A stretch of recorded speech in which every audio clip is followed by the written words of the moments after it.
Bismillahirrahmanirrahim. Assalamualaikum warahmatullahi wabarakatuh. Kembali lagi dengan saya, Dewi Sukmawati. Saya mahasiswi Manajemen Dakwah B semester 7 Stenbook 2018 Fakultas Dakwah dan Komunikasi Universitas Islam Negeri Sumatera Utara. Nah, video yang saya buat kali ini yaitu untuk memenuhi tugas mata kuliah praktikum pelayanan haji dan umroh dengan dosen yang sama yaitu Bapak Haji Muhammad Iqbal Abdul Muin LCMA. Para pemirsa dan calon jamaah haji yang dirahmati Allah Subhanahu wa Ta'ala.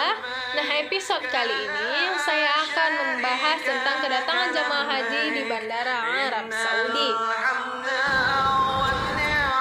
Beginilah suasana yang ada di bandara yang terletak di Arab Saudi.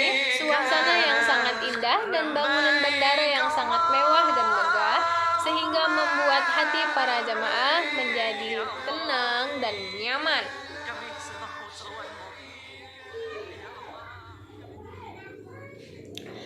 Pada pembahasan kali ini, jemaah haji terbagi menjadi 2 gelombang. Nah, di gelombang pertama, jemaah haji berada di Bandara Amir Muhammad bin Abdul Aziz Madinah. Dan di gelombang kedua, jemaah haji berada di Bandara King Abdul Aziz Jeddah. Nah, di gelombang pertama, tepatnya di Bandara Amir Muhammad bin Abdul Aziz Madinah, para jemaah haji mengantri turun dari pesawat dengan tertib serta memastikan tas dan paspor berada di dalam genggaman, sedangkan koper diterima oleh jemaah di hotel. Kemudian jemaah menuju ke ruangan pemeriksaan imigrasi serta mengikuti petunjuk yang telah diberikan petugas imigrasi Arab Saudi. Nah, ketika jamaah hendak ke kamar mandi, jamaah harus memperhatikan tanda kamar mandi sebelumnya, kemudian menutup aurat dengan disiplin mulai masuk kamar mandi hingga keluar dari kamar mandi.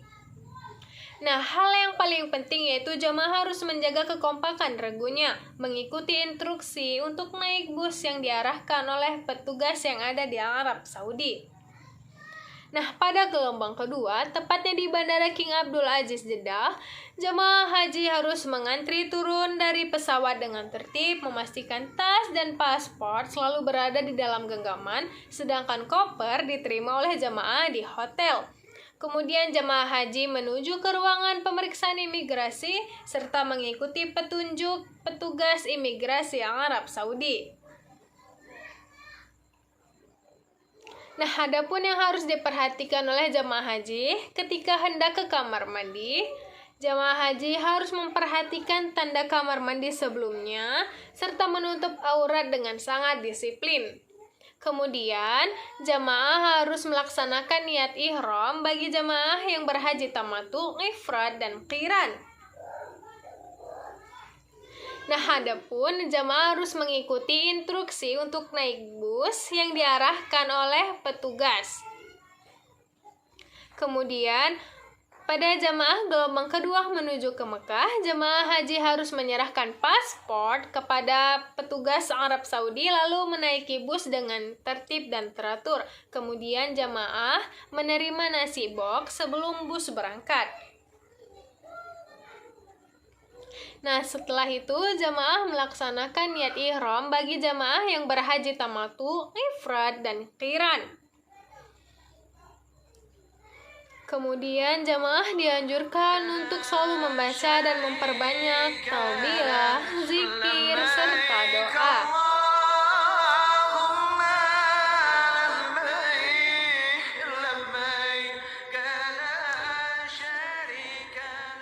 Nah, tiba di Hotel Madinah, para jamaah harus menjaga ketertiban saat turun dari bus dan menempati hotel yang telah ditentukan dengan teratur. Kemudian, jamaah harus mengatur waktu secara efektif dan efisien untuk melaksanakan sholat 40 waktu di Masjid Nabawi. Karena apa? Karena waktu yang disediakan di Madinah hanya lebih kurang 8 hari ditambah 12 jam. jamaah haji ditempatkan di hotel setara bintang 3 dengan gedung bertingkat yang dilengkapi dengan lift. Kemudian, jamaah harus berhati-hati dalam menggunakan eskalator. Dan jamaah harus menjaga kebersihan kamar, membuang sampah pada tempatnya, mengeluarkan sampah dari dalam kamar agar dibersihkan oleh pekerja hotel. Kemudian hal yang paling penting, jamaah harus memperhatikan dan mengingat nomor pintu hotel dan pintu masuk Masjid Nabawi. Kemudian, jamaah harus melaksanakan ziarah ke makam Rasulullah SAW dan 2 sahabat beliau yaitu Abu Bakar As-Siddiq dan Umar bin Khattab. Setelah itu, jamaah harus sholat fardu berjamaah di Masjid Nabawi selama 40 waktu. Nah, menuju Mekah bagi jamaah haji gelombang pertama, setelah selesai melaksanakan sholat 40 waktu, jamaah haji siap melaksanakan ibadah haji. Kemudian, jamaah harus memperhatikan koper, tas maupun barang-barang yang berharga agar tidak tertinggal. Dan jamaah harus melaksanakan mandi sunnah ihram seperti memotong kuku serta mencukur rambut dan yang lainnya. Nah, setelah itu jamaah menaiki bus dengan teratur sesuai rombongan. Melepas semua pakaian dalam bagi jamaah laki-laki sebelum berangkat dari hotel dengan berpakaian ihram menuju miqat Zulhulaifah. Tiba di Mekah, seluruh jamaah gelombang pertama dan gelombang kedua berkumpul di Mekah untuk melaksanakan ibadah haji. Selama di Mekah, seluruh jamaah haji dianjurkan untuk mempersilahkan setiap ketua rombongan turun dari bus saat tiba di Mekah untuk mendapatkan penjelasan tata cara pembagian kamar dari petugas haji bagi petugas akomodasi. Kemudian jamaah harus berhati-hati dalam menggunakan eskalator. Kemudian jamaah harus mengikuti kegiatan bimbingan ibadah yang diatur oleh petugas kloter. Nah, selama di Tanah Suci, seluruh jamaah haji tidak dianjurkan untuk memaksakan diri berziarah dan memaksakan diri untuk melakukan sholat fardu di Masjidil Haram bila kondisi kesehatannya tidak memungkinkan atau tidak stabil.